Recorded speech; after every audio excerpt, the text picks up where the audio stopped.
conforme a sua própria projeto de vida, essa fala que a senhora teve, que é ser protagonista da sua própria história.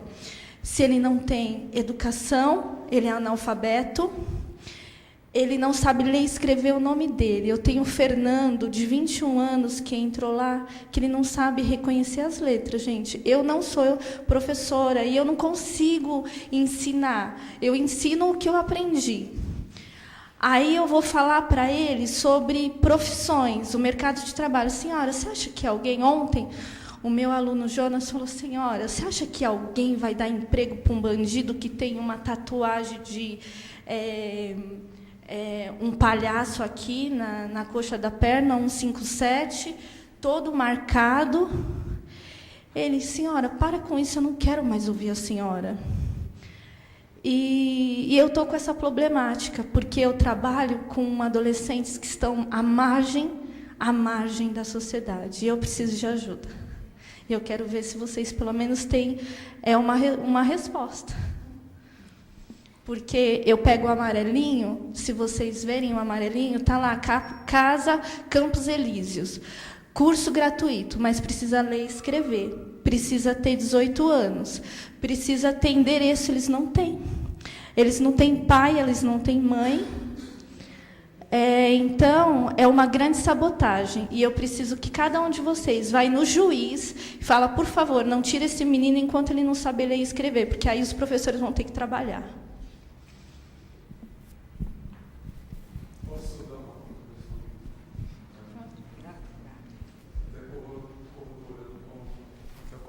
Colocando. Sou psicólogo na Fundação Casa, gestão compartilhada em Praia Grande, né? E é uma grande dificuldade de trabalhar com orientação profissional lá.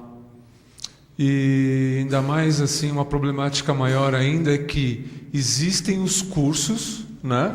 Coloca todos os adolescentes, não só dentro da Fundação Casa, mas até mesmo os cursos profissionalizantes que o próprio governo do Estado de São Paulo coloca à disposição para a população, colocando todos eles, a grande maioria, dentro de uma caixa. Você vai ser pizzaiolo, você vai ser hoteleiro, você camareiro, você vai trabalhar com cabeleireiro, mas não se trabalha a orientação profissional para trabalhar as outras possibilidades dele, né?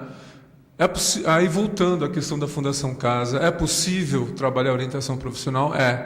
Não com todos, né? Porque nem todos têm uma motivação interna para isso, entende? Outros não, vai depender de todo um contexto do próprio adolescente, então você trabalha mesmo de uma forma individualizada e não contextualizada ali dentro, né? Então, infelizmente, a gente tem essa limitação.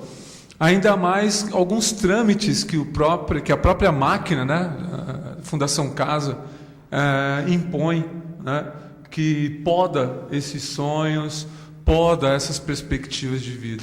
Então é algo muito, é uma agulha no palheiro que a gente acaba tendo que procurar e até mesmo cavucar nisso aí para achar alguma coisa.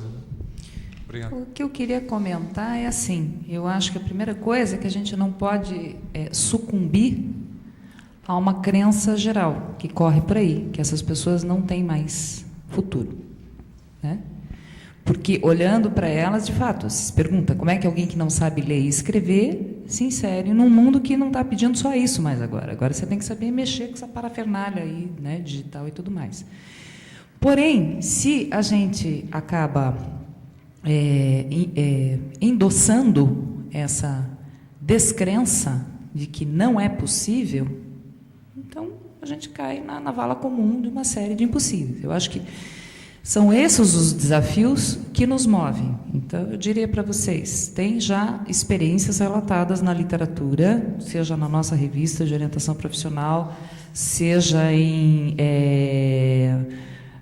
livros que foram feitos de alguns congressos nossos, né, editados pela Vetor. Eu acho que sempre é interessante quando a gente lê algum trabalho, né, nos inspira.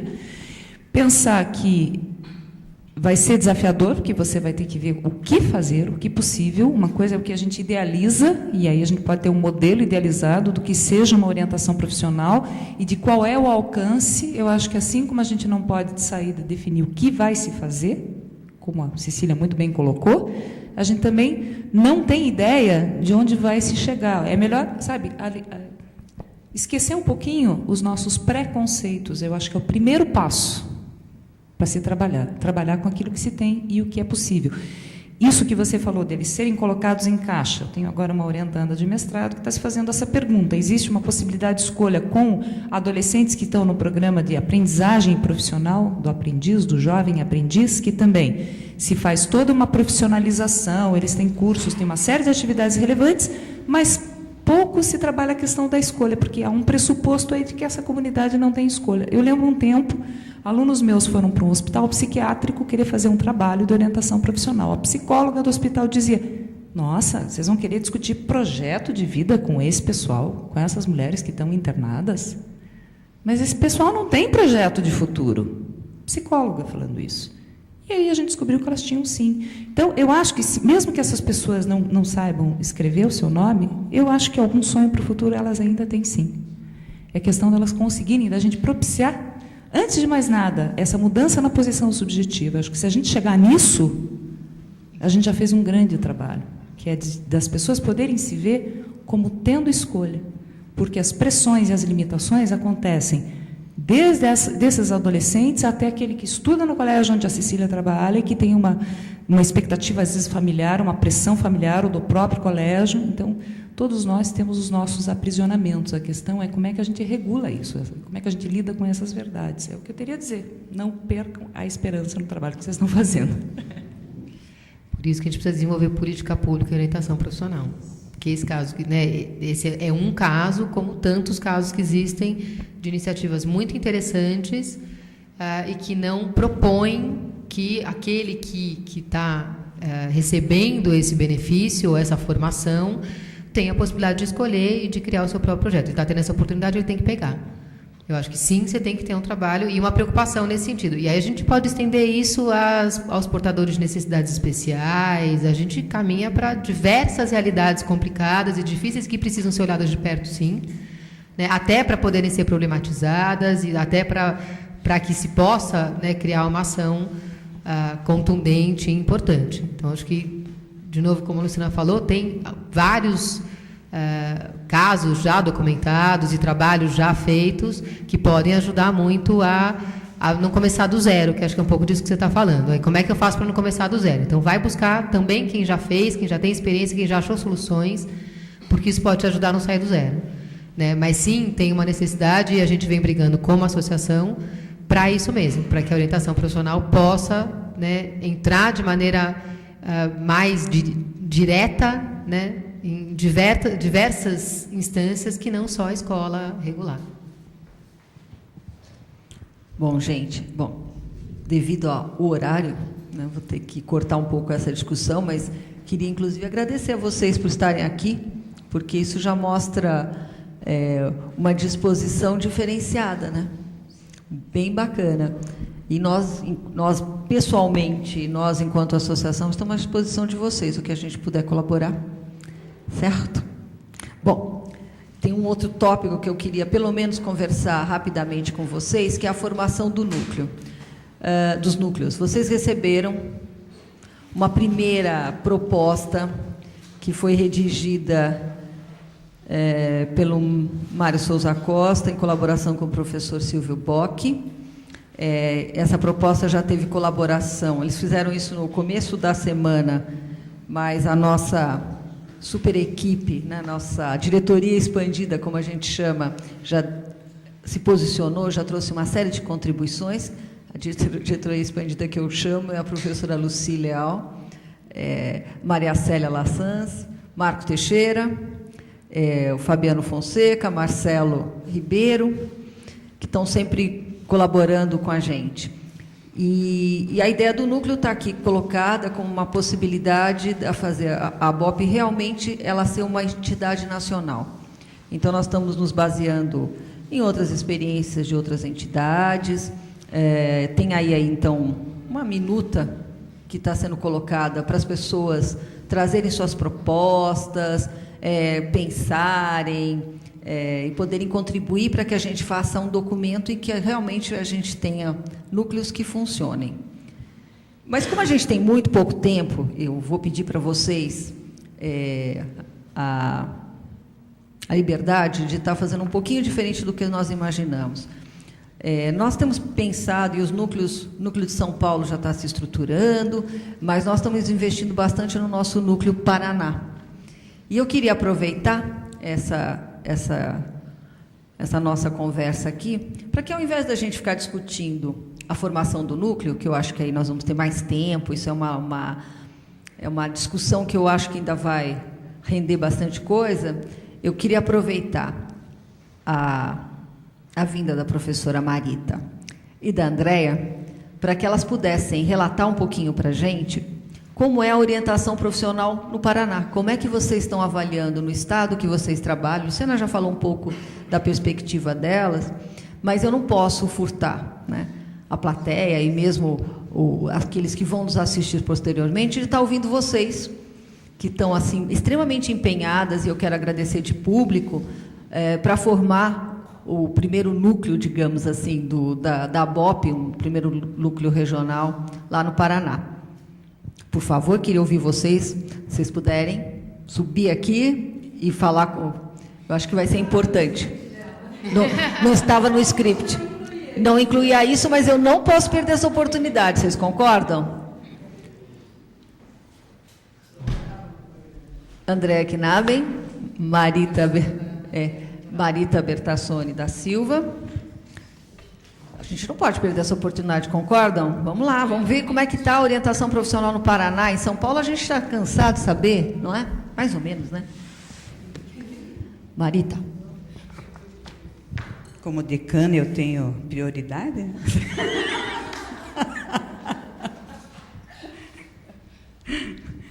Então, meu namoro com a orientação profissional, ela se iniciou em 87, quando muitos de vocês não haviam nem nascido ainda, né? Então, eu fui participar de um congresso no Rio Grande do Sul, a convite do Jorge Sarriera, né? Que tem, inclusive, muitos trabalhos com jovens de periferia e com condições de dificuldades socioeconômicas, que acho que seria interessante você procurar essa leitura, né, que pode te auxiliar. E encontrei, nesse evento, participamos de uma mesa em conjunto, a Dulcilena Pena Soares, da Universidade de Santa Catarina, né, atualmente, e... nesse momento, nós conversamos, eu já desenvolvi o trabalho de orientação em Curitiba, mas que tinha uma qualidade essencialmente estatística apenas nesse modelo dentro do Estado. Não havia ainda o desenvolvimento de uma modalidade processual. E, a partir desses contatos, houve, então, o desenvolvimento de minicursos que o Conselho começou a trazer, as próprias universidades trouxeram também alguns profissionais, como o André Jaquemin, né, com o BBT, a Lucy, que daí acompanhava, a própria Dulce, que foi convidada para dar algumas palestras, a Marina Miller, que veio da Argentina, o Sérgio Rascovan, todos eles, né, baseados no trabalho do Bohoslavski.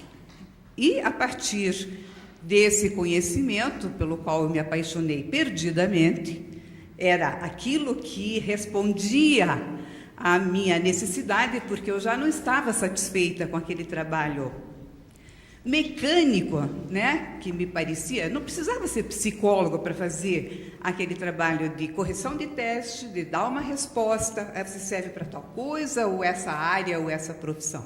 né?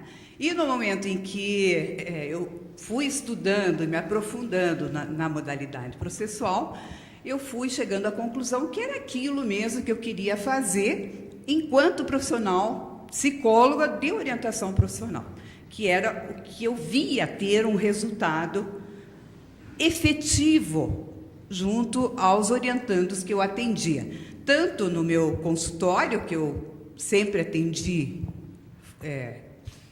particularmente, quanto na universidade como supervisora e professora da disciplina de orientação profissional.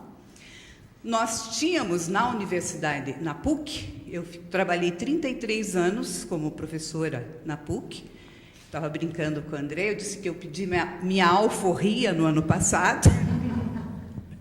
Então, eu fiquei na PUC por esse tempo, né? Eu fui diretora de curso e fui diretora da clínica escola também. Então, eu tinha, de alguma forma, uma autonomia, né, de manutenção curricular junto com os nossos professores. E havia um esforço muito grande na tentativa de manter a orientação profissional como uma disciplina constante do currículo pleno, não é? Com bastante dificuldade. Inicialmente, ela era parte da psicologia industrial, que era assim que chamava naquele tempo, e, posteriormente, ela foi abolida desse núcleo e perdeu-se no caminho. Como eu era diretora na época, o que eu fiz? Eu catei e joguei para a psicologia educacional, que era a área que era de minha responsabilidade como professora. Então, eu coloquei a orientação profissional como parte do programa da psicologia educacional, né? Escolar educacional. E, assim, ela se manteve até o dia de hoje. Havia um privilégio intencional de uma quantidade de horas maior para esse conteúdo, considerando que eu entendia a orientação profissional mais como uma outra área, igualmente importante, como a psicologia escolar educacional era, que também me é muito cara. Eu sou a protetora dos pobres e oprimidos. Mas eu amo mesmo, né? Eu acho que esse trabalho é o que daria um futuro de psicoprofilaxia, você está trabalhando com aquilo que é o que virá, é o vir a ser mesmo, não é? A formação do sujeito. Não precisa esperar estragar para depois você consertar, né? Você vai trabalhar com a manutenção ou com a promoção, o desenvolvimento. A ideia é da saúde mesmo, desde o início, em ambas as áreas, né? Então, dentro desse trabalho de orientação, a gente desenvolvia com os alunos de 4º ano, que tinham essa disciplina, então, de psicologia escolar educacional, fazia um mini projeto de orientação profissional. Eu não sei como é que eu fazia essas coisas, mas eu fazia. Eu dava supervisão e eles atendiam um caso. Cada aluno, eram 70 de cada turma, ou seja, 140. E eles faziam um atendimento, um sozinho, né, umzinho, para ter um gostinho de como eram os 8 encontros, e aplicando, conforme a problemática que o sujeito apresentava, aquele modelo que vocês conhecem. E, a partir disso, eu percebia claramente a mudança da visão sobre a orientação profissional que eles tinham antes da experiência e depois da experiência. Eu percebia claramente que isso era válido, né, em termos da formação desses futuros profissionais de psicologia. E continuei, enquanto eu prelecionei essa disciplina, eu estive com essa experiência. Depois, em 90, teve uma modificação curricular e houve uma diminuição ainda maior da carga horária, mas eu ainda consegui manter dentro do programa de psicologia, do estágio de psicologia escolar educacional, como uma das modalidades ofertadas e ainda como um tema dentro da disciplina do 4º ano. E era eu também que supervisionava o serviço de orientação profissional dentro da PUC.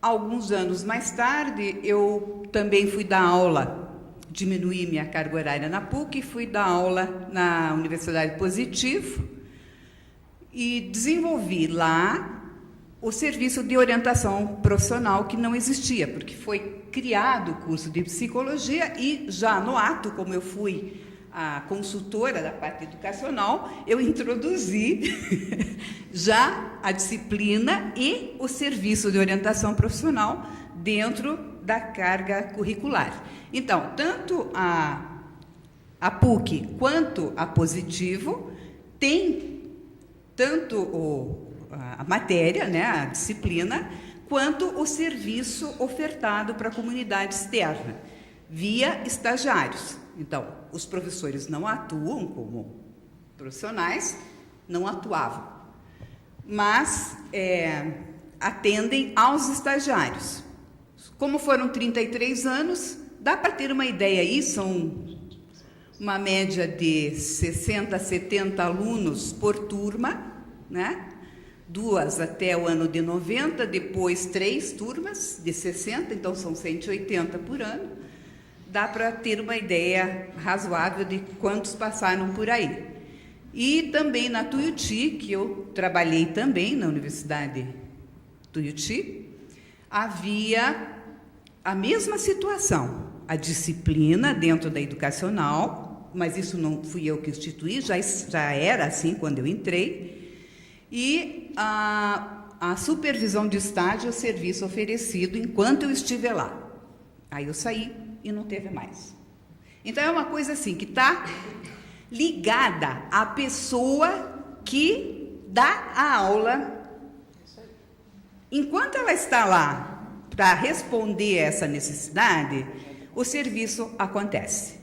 No momento em que você não tem mais o profissional que domine isso, não há interesse da universidade em adquirir esse profissional, outro profissional, que inclusive eu fiz indicações, quando eu saí de lá, de um profissional que eu tinha confiança, que era filhote, claro, né?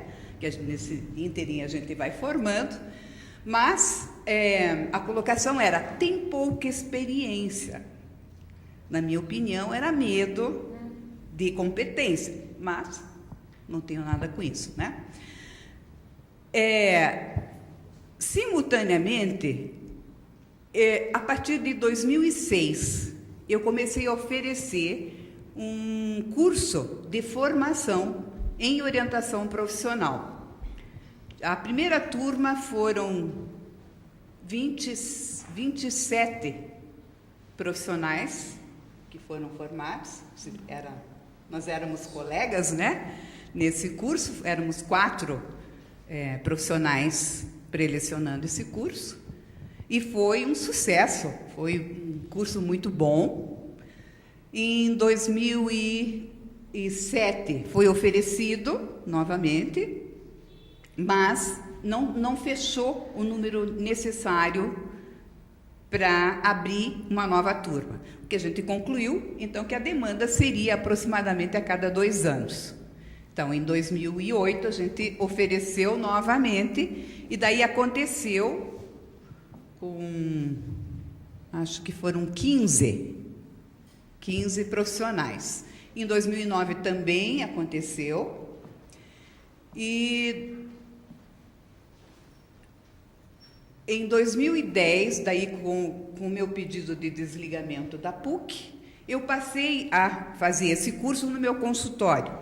Como o meu consultório é pequenininho, eu faço agora com grupos pequenos.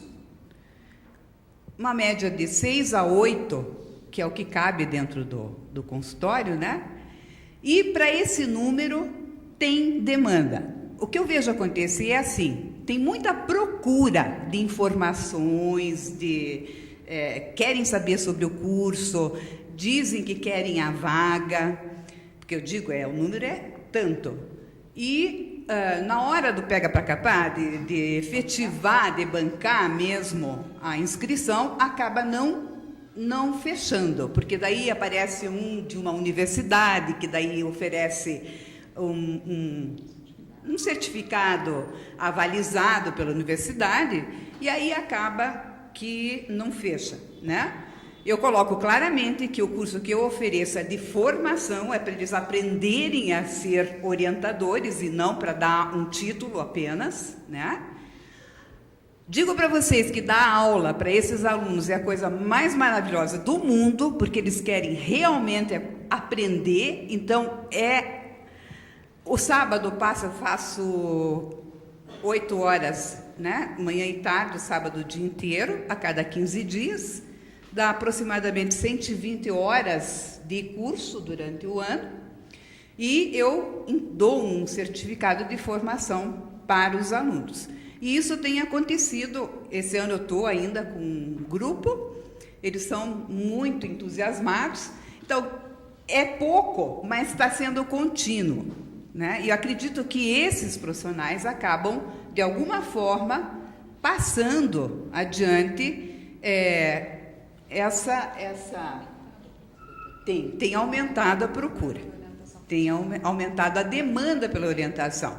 E o que eu vejo também é que eu fazia, dentro da disciplina, uma pesquisa de quantos profissionais que trabalhavam com orientação profissional em Curitiba haviam e que tipo de trabalho eles faziam.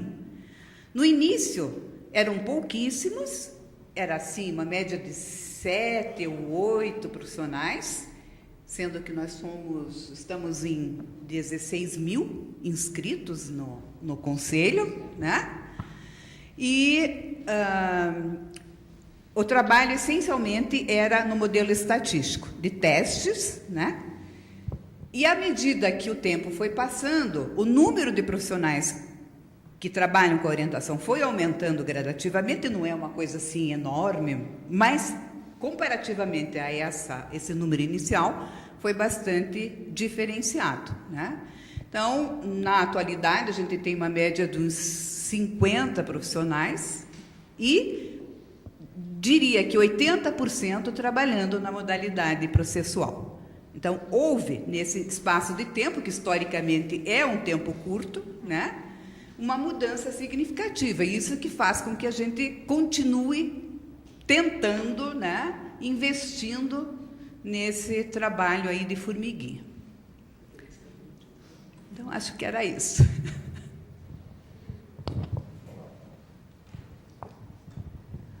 Bom, eu falar pelo Paraná é judiaria, né?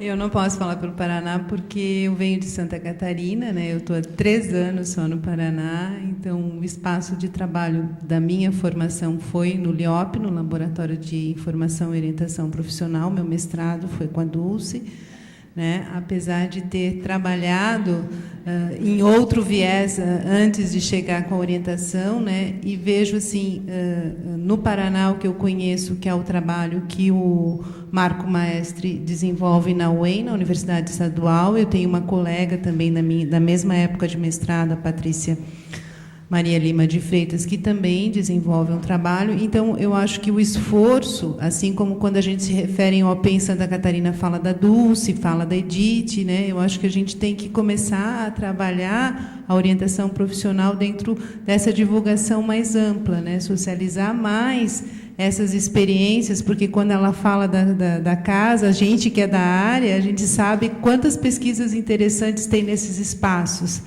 Quando você fala das escolas técnicas, quantas pessoas estão fazendo algum trabalho interessante. Então, a gente precisa realmente fazer esse esforço. Eu acho que isso motivou mais o Paraná, talvez nesse primeiro momento, a reunir as pessoas para a gente mapear, né, quem somos, né, onde estamos, quais são os nossos interesses, né, para uma área, né, que eu estava brincando com a Luciana, assim, a gente vem para um sábado de manhã tão agradável e diz assim, gente, a gente tem uma discussão para fazer que é espaço de trabalho para a psicologia, né? Isso é uma pauta importante, né? Então, eu acho que essa questão, eu acho que a gente tem que abrir mais, né? Eu acho que a gente tem que sair das pessoas, né? Nomear o Labor, a USP, né? A Delva em Minas, o Marco. A gente que está mais tempo na área sabe mapear direitinho as pessoas, né? Para quem está começando na área, não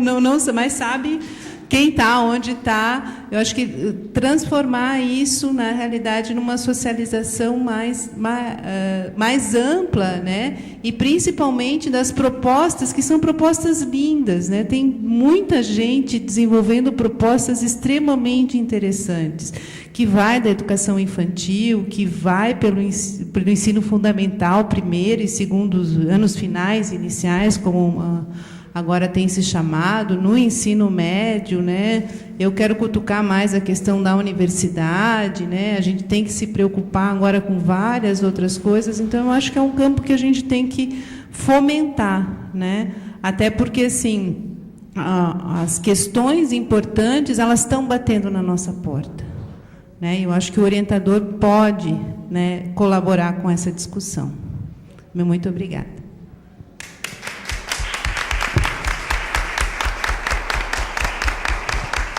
Acho que a gente não podia perder a oportunidade de ouvi-las. Bom, gente, diante do adiantado da hora, queria agradecer a vocês por estarem aqui. Queria pedir para que vocês lessem esse documento que foi entregue com carinho, mandar sugestões de vocês para o nosso e-mail, para a gente poder realmente caminhar, né, nessa direção da formação dos núcleos. Antes de terminar, eu queria fazer cometi aqui um erro quando eu estava falando, ainda bem que a Cida está aqui, né, Cidinha? Quando eu falei, sem óculos a vida fica tão difícil, a gente quer aparecer bonita na televisão. Não, agora eu decorei, Marita, decorei. Que eu tinha falado que o evento de escola vai ser dia 28, e, na verdade, vai ser dia 25 e 26 de outubro, na USP, tá? No Instituto de Psicologia. Depois isso vai estar bastante divulgado na nossa página. Eu espero também contar com vocês para que a nossa rede, né, de comunicação para esses eventos aumente. É super importante a participação de todos. Acho que a conversa fica muito mais rica e a gente torna a orientação profissional mais forte, né? Eu espero que daqui a alguns anos a gente não consiga dizer assim, tem a Dulce em Santa Catarina com a Edith, tem o Marco Teixeira e a Maria Célia lá no Rio Grande do Sul, e tem... Não, ainda bem que o Mauro foi para a Bahia, porque senão não ia ter ninguém, né? Então, vocês percebem, a gente faz o mundo da orientação, ele é muito pontual, e eu espero que daqui a um tempo a gente não possa mais fazer isso. É daí a ideia desses núcleos. Eu acho que fica bem claro o que nós estamos querendo fazer. E a gente conta aí com vocês para ajudar nesse processo. Obrigada pela paciência, obrigada por vocês terem vindo, espero que vocês tenham aproveitado, tá bom?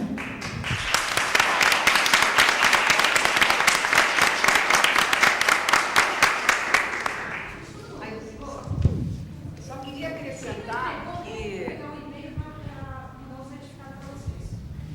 Eu só queria acrescentar que eu esqueci de contar para vocês, que acho que é importante como um avanço, que na PUC, embora eu tenha saído, eu deixei uma herança, que foi o Serviço de Orientação Profissional, que contratou 3 psicólogas profissionais para desenvolver o trabalho de orientação em parceria com as escolas públicas e particulares da cidade de Curitiba, atendendo em grupos, né? Então, isso, eu acredito que foi um passo adiante.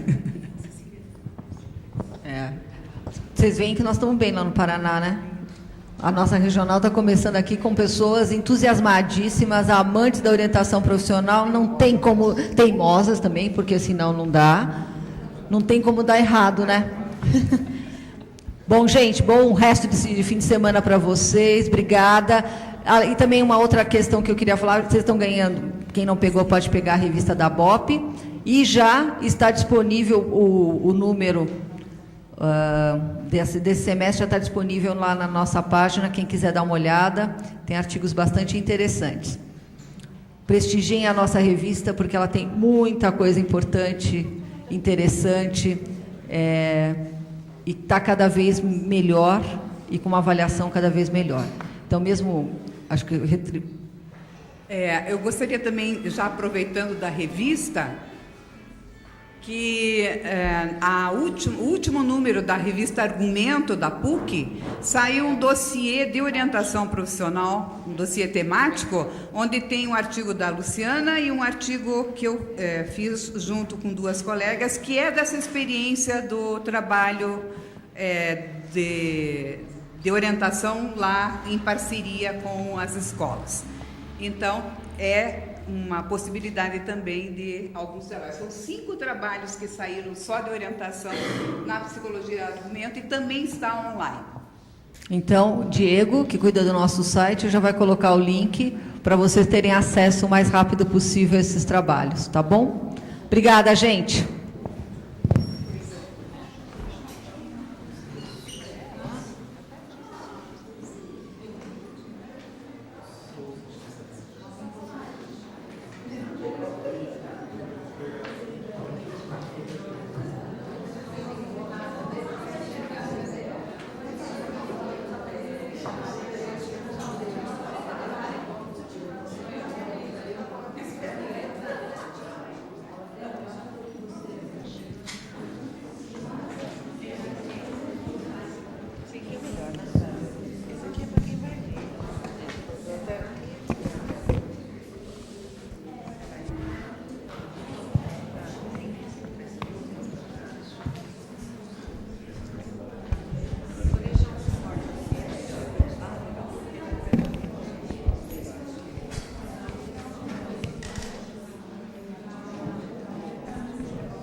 Bom, gente, bom dia. Para quem não me conhece, eu sou Maria da Conceição Valdo, atual presidente da BOP. Queria agradecer muito a presença de vocês e explicar este atraso.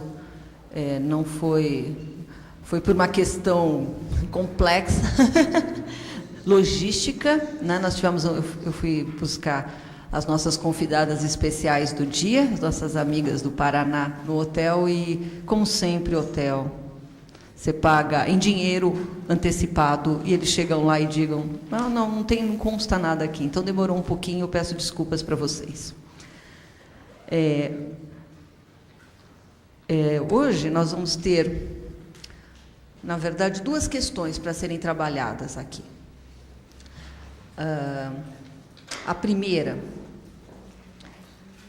que seria, né, as políticas públicas, né, como vocês viram, esse encontro é o encontro das políticas públicas, do Fórum de Políticas Públicas em Orientação Profissional, e eu vou contar um pouco para vocês a história desse fórum.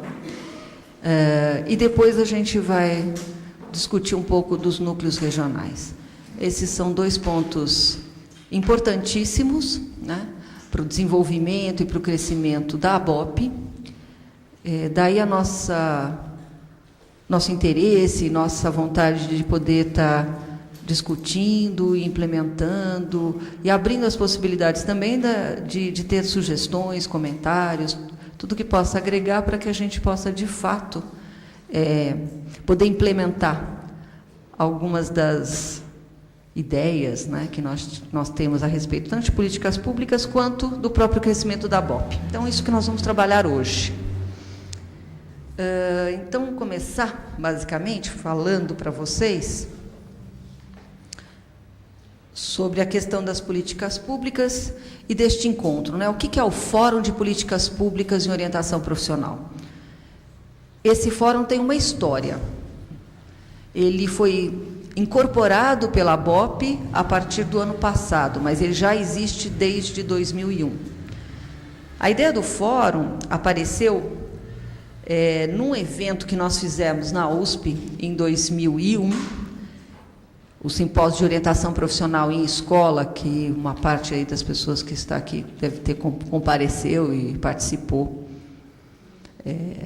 desse encontro, que a gente fez na USP, e que teve, além da própria questão teórica, técnica, que foi bastante relevante, foi a primeira vez que a gente conseguiu um contato mais próximo da IOSP, né, que é a Associação Internacional de Orientadores Profissionais, porque neste evento, graças à USP e à Petrobras, que foi nosso patrocinador maior, né, Cecília? Nós pudemos trazer o professor Bernard Jensky, que era, na época, o presidente da Associação Internacional.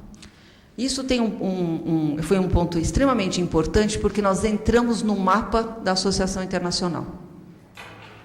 O Bernard veio, participou do nosso evento, e a USP, gentilmente, possibilitou que ele também fosse ao encontro da BOP, que aconteceu logo em seguida, em Valinhos, né? O presidente era o professor Tabajara, e o Jensky foi até lá, e foi muito interessante, porque a partir daí a BOP conseguiu, né, ou conseguiu ter esse intercâmbio, essa possibilidade de estar conversando com as organizações internacionais de orientação profissional.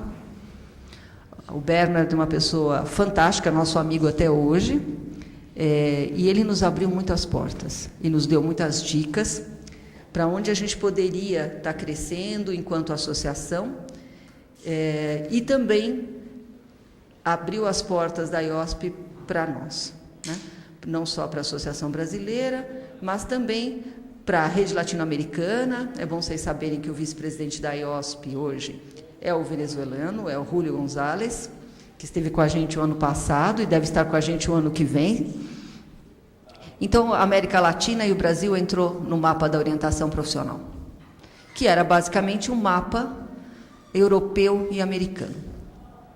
Então, de 2001 para cá, esse intercâmbio com a Associação Internacional é cada vez mais frequente. Nós sempre estamos nos congressos, eles nos apoiam, tiram nossas dúvidas, e tem sido bastante fecunda essa relação, né? Nesse simpósio que nós fizemos na USP, a gente fez uma declaração final, por sugestão do Bernard. Ele achava que tinha sido um encontro extremamente rico, e ele achava que tinha que ficar um documento. A partir daí nós fizemos esse documento.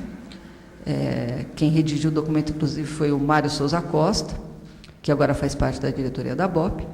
E nesse documento ficava claramente definida a necessidade da gente começar no Brasil a ter uma participação política mais efetiva, para que a gente pudesse gerar políticas públicas em orientação profissional.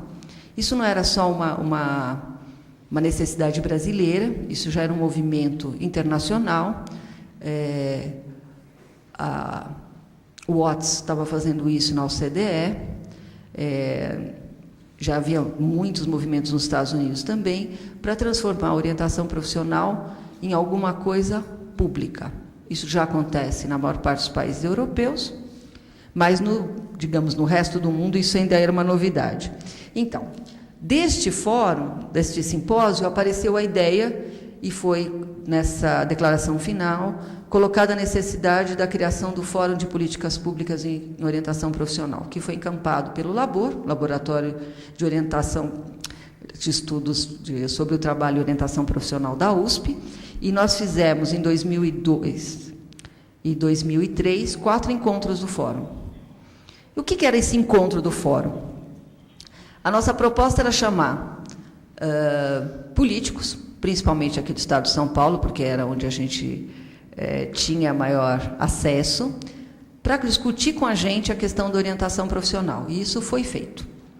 Então, nós fizemos 4 encontros, chamando pessoas que a gente considerava muito importantes e interessantes, tanto da Secretaria do Estado da Educação, quanto da Secretaria do Trabalho, e também pessoas ligadas ao governo federal. Foi bastante interessante, porque desses 4 fóruns, né, dessas 4 discussões, a gente conseguiu uma coisa extremamente importante, que foi sensibilizar uma boa parte dos partidos que estavam envolvidos na eleição. Não todos, mas uma boa parte. Como consequência disso, grande maioria dos políticos candidatos a presidente naquela época tinham como uma das suas cláusulas lá no seu projeto, né, a orientação profissional para todos. Quase todos, né? Bom, não vou entrar nesses detalhes, porque eu acho que isso é passado, não é? Isso foi muito importante, porque abriu a possibilidade da gente conversar, e aí nós estou falando do Laboratório de Orientação Profissional da USP, com instâncias do governo, principalmente de São Paulo. Isso foi muito interessante. Um pouco depois, a gente tem contato com o professor Jean Guichard, e o modelo do INETOP, né, que é o instituto que faz as políticas públicas na França. Ele veio, deu um curso na USP e nos convidou para conhecer o trabalho do INETOP. Vete Pirra-Lema, né, que é a chefe do serviço de orientação de lá, e também chefe do laboratório, foi à França para conhecer o INETOP. E, a partir daí, a gente criou um projeto que foi apresentado para o secretário de Educação do Estado de São Paulo, que, na época, era o Chalita. E o Chalita abriu todas as portas, achou muito bom o projeto que a gente tinha. Nós trabalhamos durante um ano inteiro com a Secretaria de Educação para criar um modelo possível para ser implementado no Estado de São Paulo. E veja, a primeira pergunta do Chalita e do Fábio Saba, que era o assessor dele para esse projeto especificamente, foi: mas se eu abrir orientação profissional, eu tenho 10 mil escolas no Estado de São Paulo, vocês têm 10 mil orientadores? E a resposta foi: lógico que não.